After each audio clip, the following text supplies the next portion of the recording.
एक आरोपी बेल पर बाहर आ रहा है, वो दिल्ली का दोषी है, दिल्ली का अपराधी है। आम आदमी पार्टी जब सत्यमेव जयते लिखती है ट्विटर पे, ये बहुत दुर्भाग्यपूर्ण बात। और ये कहना गलत नहीं होगा,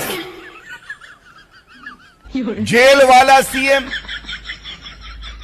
अब बेल वाला सीएम हो गया है।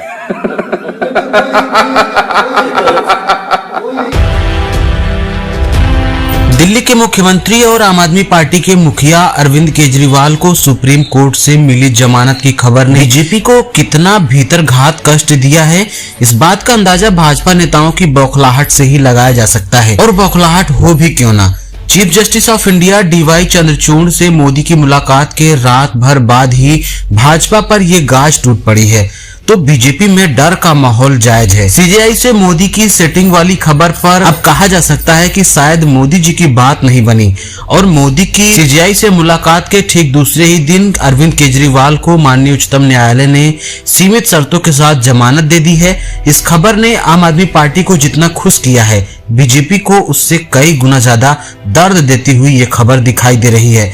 केजरीवाल की जमानत की खुशी जाहिर करने के लिए आम आदमी पार्टी भले ही कुछ चुनिंदा नेताओं के साथ सामने दिख रही हो, लेकिन बीजेपी की तरफ से केजरीवाल की जमानत पर छाती पीटने के लिए भाजपा नेताओं की संख्या दर्जनों है। आप देखें तो एक ही प्रेस कॉन्फ्रेंस में 5 से 6 भाजपा के कद्दावर नेता सुप्रीम कोर्ट के इस फैसले पर उंगली उठाने की हिमाकत किए बिना केजरीवाल को कोस रहे हैं। कोई शर्तों पर ध्यान खींचने की कोशिश कर रहा है, तो कोई कह रहा है कि जमानत पर है, केजरीवाल बेल पर है, तो कोई कह रहा है इन्हें तो कुर्सी छोड़ देनी चाहिए, इनमें अब नैतिकता नहीं बची। केजरीवाल की जमानत पर भाजपा नेताओं में ऐसी तकलीफ कोई नई बात नहीं है।